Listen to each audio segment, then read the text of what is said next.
गरीब किसान और परी एक छोटे से गांव में रघुनाथ नाम का किसान रहता था। उसके खेत सूखे और बंजर जैसे थे। दिन रात मेहनत करता, लेकिन अनाज इतना नहीं होता कि परिवार का पेट भर सके। उसकी झोपड़ी की छत टपकती थी और कई बार उसके बच्चे भूखे सो जाते थे। गांव के लोग भी अच्छे थे, लेकिन हर किसी की अपनी तकलीफें थी। कभी बरसात देर से आती, कभी बीज उगते ही नहीं और कभी व्यापारी धोखा दे देते। फिर भी रघुनाथ कहता, धरती हमारी माँ है। अगर हम सच्चे मन से उसकी सेवा करेंगे तो वह हमें कभी भूखा नहीं रखेगी। एक शाम खेत जोतकर थका हारा वह गांव के बाहर बरगद के पेड़ के नीचे बैठा था। जेब खाली थी, अगले मौसम के लिए बीज खरीदने तक के पैसे नहीं थे। वह बुदबुदाया, अब क्या बोऊंगा, बच्चों को क्या खिलाऊंगा। तभी अचानक पेड़ की डालियों के बीच एक हल्की रोशनी फैली। रोशनी से एक सुंदर परी प्रकट हुई। उसकी आंखों में दया थी और चेहरे पर मुस्कान। परी, किसान, मैंने तुम्हारी बातें सुनी हैं। धरती तुम्हारा दुख जानती है और मैं भी। रघुनाथ हक्का बक्का, तुम कौन हो? परी, मैं इन खेतों की रक्षक हूं।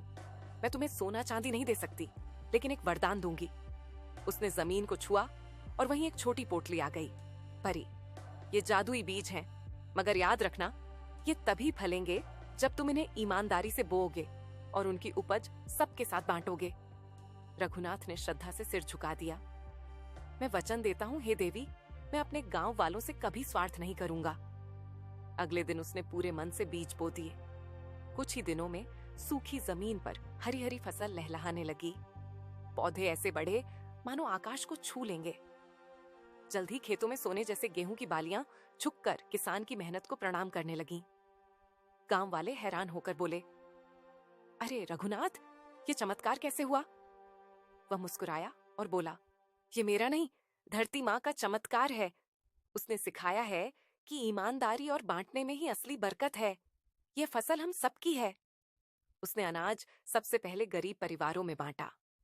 उस साल गांव में कोई बच्चा भूखा नहीं सोया। धीरे धीरे पूरे गांव में एकता और उम्मीद लौट आई।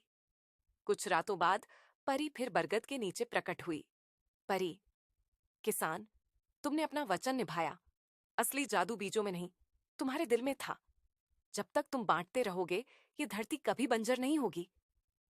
रघुनाथ की आंखों में आंसू भर आए। हाथ जोड़कर बोला, तुमने हमें सिर्फ अनाज ही नहीं, उम्मीद और जीवन का असली अर्थ दिया है। उसके बाद गांव हमेशा हरा भरा रहा। लोग बच्चों को यह किस्सा सुनाते, कैसे एक गरीब किसान और एक परी ने मिलकर हमें सिखाया कि असली दौलत मेहनत, ईमानदारी और बांटने में है। सीख, असली समृद्धि धन से नहीं, बल्कि मेहनत, ईमानदारी और दूसरों के साथ बांटने से आती है।